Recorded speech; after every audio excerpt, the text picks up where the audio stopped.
I'm sorry to my partners, I'm about to cast us. Let's target the soft work meet. We were on a call and I told him, your spiritual journey has inspired mine. I look good, Abby, with this my car. It's probably because it makes me look good, or because it's hiding my hairline, which is receding badly. But I guess we'll never know what it is doing exactly.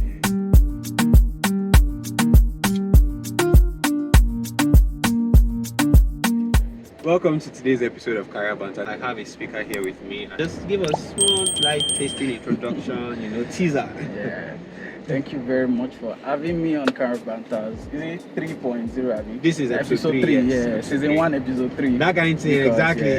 Yeah. Yeah, so as you said, my name is Olamileken Yusuf. I'm currently an associate member of the Nigerian Institute of Architects. Just finished my master's last year, and I'm currently building a small design build outfit called Olamileken Collaboratives too. The number of times you said collaborating, I think it speaks to the name Olamileken, which is one house, and like you said, it's an initiative that is supposed to foster collaboration, and this is something that we as people who have an architectural background, there can be a lot of competition in the space, but what title are we giving this episode, right? Let's target the soft work meet. So yeah, there's this idea that you leave your 9 to 5, then when you get into freelance or you get into an enterprise, entrepreneurship, it feels like it is much softer. You have control over your time. Okay, I feel like that is a very good myth. I feel like that's a very good myth to attack today. Tribes has had, I'll say, the best of both worlds. What would you say? I guess we're trying to now figure out, say, between 9 to 5, pursuing your own thing. What's your take in your personal journey and your personal experience?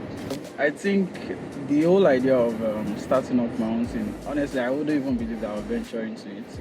But I had an entrepreneurial background in fashion. Yeah, I had a fashion business at some point. For 9 to 5, I think I had some experience. I worked in like a structured organization, and I also worked with a sole entrepreneur, sole proprietor. A non-structured organization.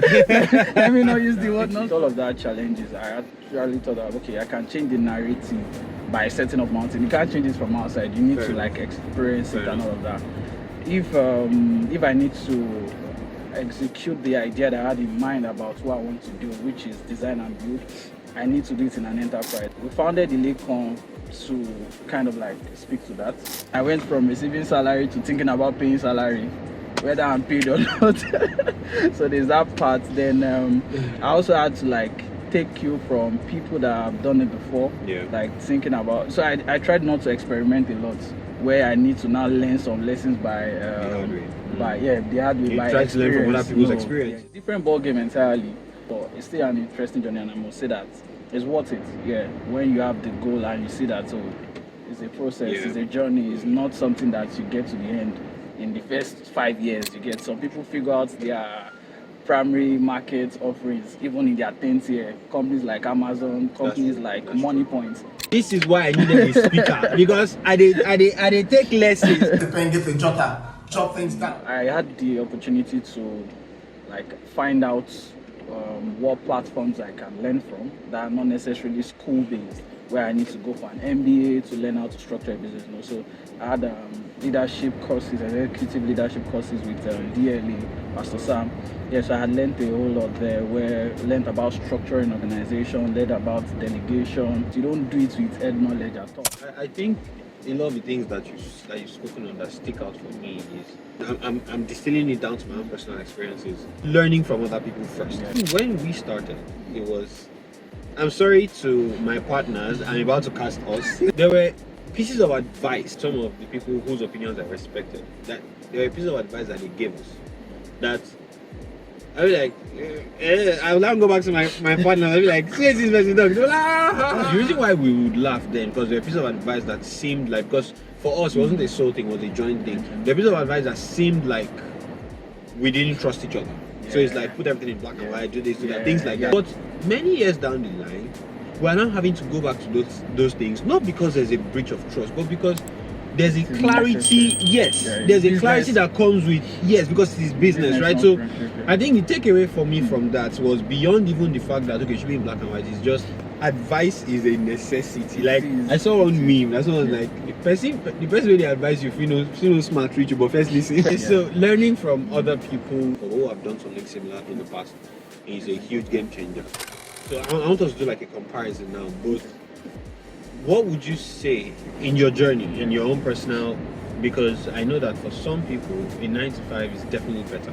There are 9 to 5s that they have spousal benefits. Yeah. Your wife is earning 40% of your salary. Yeah. And entrepreneurship, no, they pay my wife 40%. Yeah. You know, so but in your personal experience, both you've had a taste of both worlds. What are the pros? What are the cons?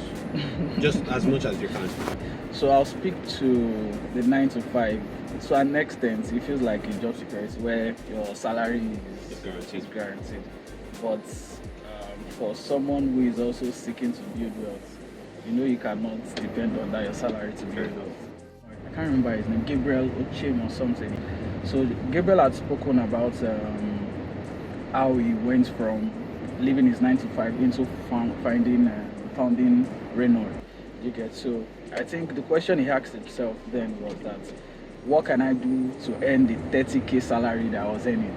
Did you get? And if you can get that thing to do, and it won't even take you 30 days to make that 30k, then that thing can replace your business. So I think that was one experience that helped me transition. That thing can replace your 9 to 5, you mean? Yeah, that can replace your 9 to 5. So a business that can pay you your salary, Pay you what your salary, right. you get that it can replace your 9 to 5. Yeah. So Right, if you're currently right, earning 500,000 Okay. and you are not satisfied, Okay. and you're thinking you would make more money 9 to 5, make sure that Make you sure have a that- service offering that is paying you 500,000 in less than 10 days.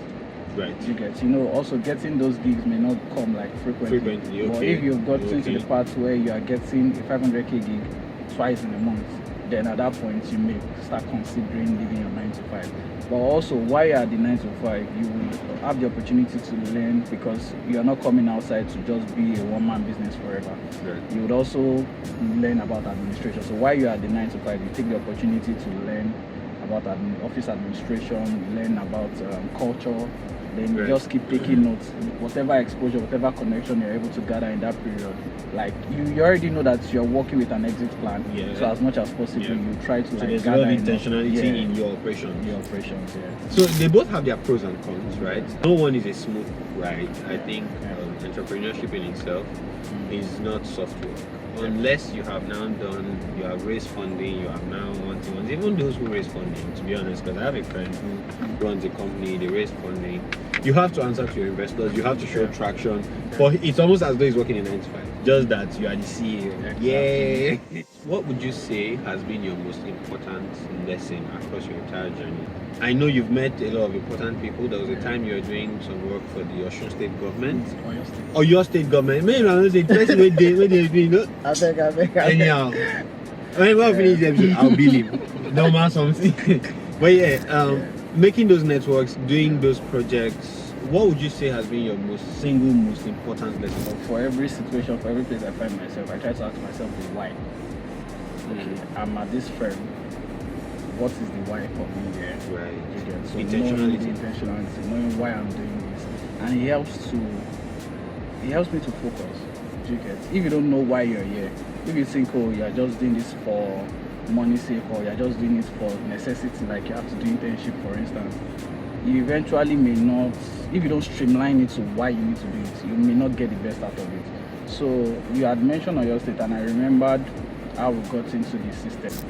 I was in HND and we had applied for an internship program. So like we have done 2 internships before then. Like I didn't need to be an intern, but we had applied for this opportunity with the company. And because I knew why I wanted to do that internship, and the whole essence was to be exposed, because I didn't have a reason. My side gig was fine. I was doing my fashion stuff, but I just knew that I needed experience more in architecture. Right. And that led to a 3-4 years journey. And I found myself designing for a governor. Like, how? Do you get? So imagine I didn't answer that question. Yeah. I may not have applied for that. Yeah. So lesson number 1, have a why. Be intentional about at every phase in your life. What is going on and why is it going on? Yeah. If it doesn't tie into the grand plan, then you probably shouldn't be doing it. Yeah. And if it's something you have to do, like a compulsory internship, craft out a why. When you have a reason for something, it Keeps your you begin focus. keeps you focused, and then you begin to now see opportunities that relate to Yeah. that thing that is your why. Yeah. And like Yeah. it is The red card. yes, theory the red card theory. calls You're your thinking attention about the to red that card, stuff. you then begin to see red cards. Yeah. The lesson too is as much as you believe in yourself and hard work, you also need faith. Yeah, you also need faith. There are things that you want to do that you cannot do in your normal sense. If you are taking bold steps, there are some godlike decisions that you need to take. God-sized decisions, Right. and you need faith to do that. Yeah. And it kind of now leads me to the part of this episode that I'm going to close with, which is your journey of faith. And honestly, it has been inspiring for me. I'm not even going to lie to you. My spiritual or my relationship with God, and I think everyone should have a relationship with God. I don't even think this is a religious thing now, irrespective of your religion. You need to have a relationship with God. And I promise you, Olamileken Yusuf has been one of my motivations. So I think I had this faith encounter where I was preached to, I was evangelized to. Right. I think I was in ND2, and it just made sense that day. And ever since then, I began to like question the status quo about things, about myself, about where I'm headed. And I think that helped me. So I went from being just a technical person, like we've talked about this faith matter now, to being more open to like the supernatural, allowing God to move in your life. Yeah. So that sort of has helped. For instance, I needed to leave my job at a particular point. I needed to pray about it, and I received peace to stay. And that simple instruction transformed whatever you guys know about Ileko right now. Let's Do go. you get? So yeah, it is very, very important to me. And when I needed to leave the organization as well, I prayed about it and I received You the got the word. clarity. I got the clarity, and I was able to move. So it just re-emphasized that, see, no matter what you do, there's a supreme being There's up a there, supreme, and yeah. you need to like put your trust in him. See, inside this conversation, what to inspire me? What to inspire me? Oh, girl. This has been a very, very insightful conversation. I hope for you guys, but especially for me, because, and that is the whole point of Career Banter, to be able to learn from one another through, just I came to lighthearted learn, yeah. conversation. I came to learn, yeah. I I don't. didn't- You have dump knowledge on my head. To do like a quick recap, this is supposed to be basically busting the soft work myth of entrepreneurship versus 9 to 5. But ultimately, it all depends on the season you're in first. It depends on your why. Why are you where you are, and why do you want to move to something else? Yeah. It also depends on what you want to take out from each phase. They all have their pros, they all have their cons. You also need to be smart about each decision. If you're leaving a job, you want to ensure that you have something that does better. You don't want to, all of that. But I think some of the things that have stuck out for me the most in this conversation have been one, learning from other people.